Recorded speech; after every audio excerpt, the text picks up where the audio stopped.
No, y eso todos sabemos lo que es Guaraní, los delanteros que tiene, lo tienen también a Epi, que nos tocó marcar acá en la reserva. Lo conoce bastante bien. Sí, lo conozco bien también y es un gran jugador, está pasando por un buen momento y muy feliz también con él. Y Guaraní es un equipo muy difícil para todos los equipos,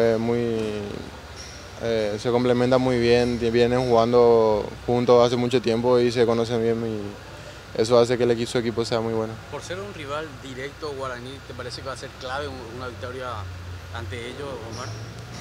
No, y claro que sí, nosotros vamos a salir a buscar la victoria porque sabemos que nos va a servir mucho para pelear el campeonato y para quedarnos allá arriba. Lo tomamos como es un partido muy importante, sabemos que mañana tenemos un rival muy complicado, pero confiamos en nuestro trabajo y sabemos que es un partido importantísimo para lo que se viene. Lo primero es Guaraní, creo que la cabeza está puesta en Guaraní, tenemos que ganar ese partido, de nada sirve pensar en el clásico y no pensar en el partido contra Guaraní.